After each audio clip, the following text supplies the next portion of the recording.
Hello, I'm Ron Squire. Welcome to highlights of the 2026 Formula SimRacing World Championship. Round 4 is the Azerbaijan Grand Prix around the fast but narrow Baku city circuit. First coming into prominence on the calendar in the mid-2010s, this 6km street circuit is partly simple and partly complex. It's the only street circuit that boasts the longest pit straight on the F1 calendar and also an extremely narrow turns 8 to 11 that rivals the Baku street circuit. The main aim of the race is to have a balanced setup to cope with the long straights and deal with the tight corners with ease over 51 laps. Taking his second pole of the season is Loic Mounier. The Frenchman is joined on the front row by Jan Grankvist, the Finn vastly improving over the last couple of races. Mark Schluter is also seeing a little bit of an upturn in form, the world champion in third ahead of the championship leader Alex Lahou.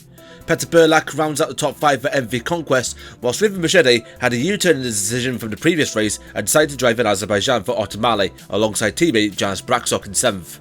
Christian Pascal returns after a race absence in 8th for Squire Nation Esports. Jules Algianis sees no change in his pace in 9th, whilst Lucas Murdo feels a bit downcast but still qualifies in the top 10. Giuseppe Cancellieri misses out on the top 10 by 1/10 of a second, the Italian head of the Invictus duo of Nando Mazza and Matt Toussaint. Maciej Sandak makes his debut in the World Championship with 7 arrows in 16th, and Mission 19 affiliated teams return.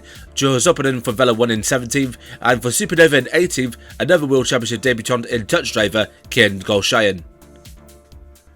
To the race start, everyone had an equal start off the line in the short run down to turn 1. Alex Lahou took advantage of the inside line and instantly takes third from Mark Schluter, the world champion luckily to avoid the wall.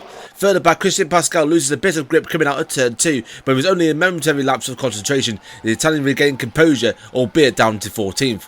But for debutant Golshayan, the Dutchman goes off at turn 2, but was able to recover and continue. At the end of the opening lap, Mounier leads from Grankvist, Lahou, Schluter, Machete, Burlak, Braksok, Zarjanis, Murdo and Cancellieri. Almost immediately before starting the second lap, Machete makes a run-in on Schluter in the lead up to turn 1, and the Ottomale driver overtakes the world champion for 4th. Sadly, this is just about as good as it got for Machete, the German spinning out at turn 18 and nearly collecting Schluter, Burlak and his teammate Braksok as Machete suffers front wing damage. The German makes it back to the pits but to retire on lap 3 due to unrelated issues with the car. Despite a slight drawback at the beginning of the race, Christian Pascal makes up major ground in the opening 5 laps, the Italian moving up from the field from 14th all the way up to 8th and still climbing. In the early going, Peter Burlak is essentially a doorstop for the front 3 to stop Mark Schluter from getting past, and with a good portion of the circuit being near impossible to overtake, this is without a doubt frustrating the world champion.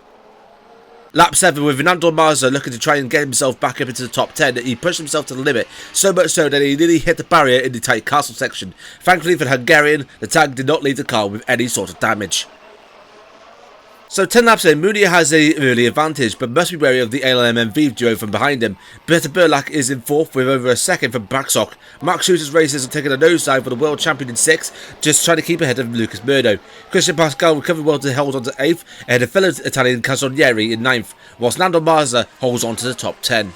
Pascal did not stay in 8th for too long and he overtakes Murdo as he crossed the line to start his 10th lap, the Italian now up into 7th place. Zarjanis was unfortunate to be the next retirement on lap 11. The Greek had a tangle with Elex at turn 3, which forces the ground effect driver into the wall with suspension damage. The Greek retired on the next corner. Lap 13 and a monumental braking error by Lahou forced the Frenchman into the back of Burlak. This occurred when the Croatian overtook the championship leader just a few moments before, forcing both men off at turn 1. Both were able to continue. Lahou rejoins in 4th, whilst Burlak suffered most, dropping to 7th. On the same lap, Mounier was the first to pit as he comes in from the lead. The Frenchman rejoins behind Burlak, who just suffered being taken out by Lahou. Lahou would pit in on the next lap, getting overtaken by Pascal as he did so. The championship leader had a long stop due to the damage on the previous lap, and rejoins at the back behind Sopanen. The lead is now taken by Grankvist's lap 14. The Finn had a commanding gap to both Braksok and Schluter.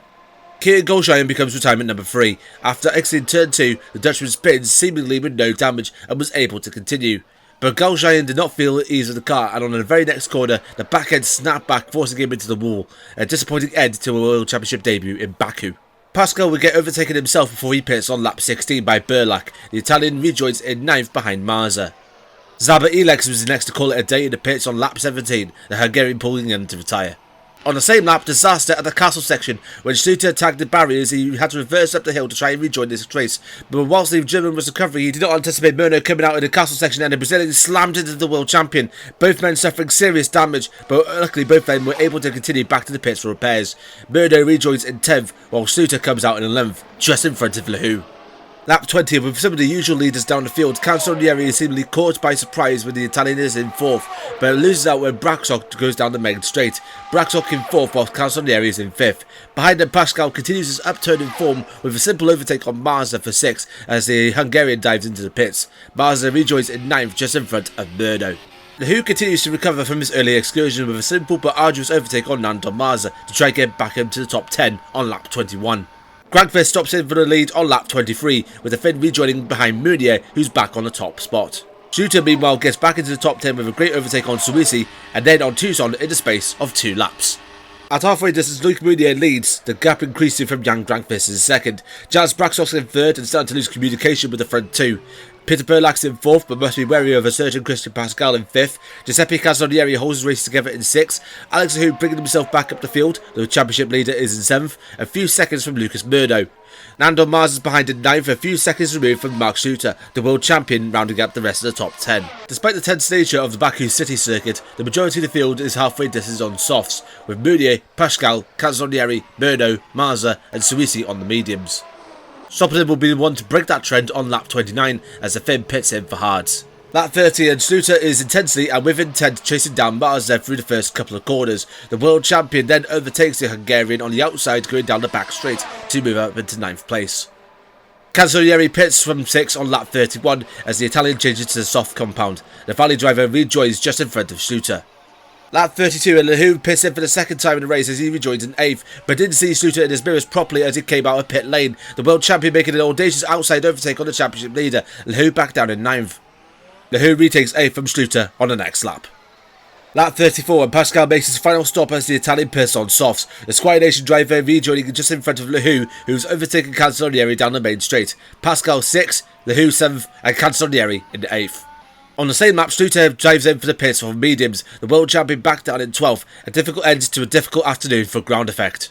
Meunier can only hold off Grangfist for so long, but the event overtakes the Frenchman down the main straight for the lead of the race going into the 35th lap. Murdo makes most likely his final stop on lap 36, putting on the softs. The Brazilian comes out in 8th just in front of Marza. Berlak was the next stop, putting on a fresh set of softs, the Croatian rejoining in 4th just behind Braxok. Grangfist also stops just 2 laps later as the Finn puts on a new fresh set of softs. The ALMMV driver rejoins for the lead just in front of Meunier. Just behind him, Berlak gets himself back onto the podium with a well-worked overtake on Braxok. Grangfist's teammate Lehoux is in 6th as he chases down Pascal, who is not making the championship leaders afternoon any easier. So as we approach the last 10 laps, Grangfist times his strategy to absolute perfection. The Finn leading the race just 2 seconds ahead of Luc Meunier. Meunier's teammate Peter Perlak is a long way back in 3rd, and he himself has a sizable gap to Jas Braxok in 4th. Christian Pascal holds off Alex Lehoux for as much as he dares in 5th. Giuseppe Cancellieri is in 7th, just over 5 seconds ahead of Lucas Murdo, whilst Mark Schluter in 9th extends his gap to Nando Marza to around 19 seconds. Pascal tried to hold off Lehoux, but to no avail. The championship leader now up into 5th with 10 laps to go. Lap 43 and Toplinen's time in Baku was not a good one. The Finn goes off in turn 1, but quickly turns around to go back on track, only to go off again at turn 2, but was able to keep the engine running and continue. But it was a false dawn as Toplinen's loses control under braking and hits the barrier at turn 3, marking the end of the race for the Finn. Lap 45 and Murdo looks up at Cancellieri with a Brazilian looking for an overtake at turn 3, but the optimal hosted driver gets a little bit overzealous and hits the wall, giving the Italian some breathing space. Despite the apparent damage to Murdo's car, the Brazilian was able to keep it on the road, and at the end of the lap, overtakes Cancellieri for 7th on lap 46. It would get worse for Cancellieri as Schluter catches up to the Italian down the main straight for 8th, a place that Schluter would hold all the way to the finish line. Taking his first win of 2026, Jan Grangfist wins the Azerbaijan Grand Prix in what was a close contest for the lead. Luc Meunier could not convert his pole to a win, but still manages 2nd, and Peter Perlak gets his 2nd podium finish in a row. Jas Braxok is the top man not driving for an MV affiliated team in 4th, whilst Alex Lehoux dropped the ball to take 5th. Christian Pascal did not let Japan phase the Italian as the Squire Nation esports driver takes 6th. Lucas Murdo regained his composure with 7th, but Mark Schluter completely lost his way in Baku, the world champion finishing 8th. Giuseppe Cancellieri takes 9th, whilst Nando Marza finishes in the top 10 despite being 1 lap down. In the drivers' table, the gap between the ALMMV drivers has closed up to just 2 points after Azerbaijan. Alex Lehoux lead is seemingly in trouble from Jan Grangfist. Jas Braxok is still within touching distance in 3rd, 6 points from Peter Perlak in 4th. Mark Schluter continues to slip down the order with 5th as Luc Meunier goes with him, just 2 points behind in 6th. whilst Christian Pascal leaps back into the top 10 with 7th, sharing the same points as Adebisi and Nando Marza, and Lucas Murdo breaks into the top 10 for the first time this season. In the Constructors, the order remains unchanged. ALM MV 29 points from assisted team MV Conquest. Grand Effect and Otomale share 3rd, both 24 points from 7 arrows. Invictus remain in 6th, just 10 points from Squire Nation Esports, Valley Esports and Otomale sharing 8th with 19 points each. While there's no change for the remaining teams, Vela 1, Optimal Esports, Elk International, who is absent in Azerbaijan, Supernova and 7 Arrows Engineering gaining no points from this round. The next race is a Canadian Grand Prix at the Circuit Gilles Villeneuve in Montreal on Sunday the 31st of May. You can watch that race live as it happens right here on our YouTube channel. Qualifying begins at 8:25pm GMT with the race starting at 8:45pm GMT. In the meantime, you can join in the forums at formula-racing.net as well as our Discord server for up-to-date information and join in on the community. The links in the description below, and you can follow us on Facebook, Instagram and TikTok. We hope you enjoyed today's presentation. I'm Ron Squire and join us for the next round of the 2026 SimRacing World Championship.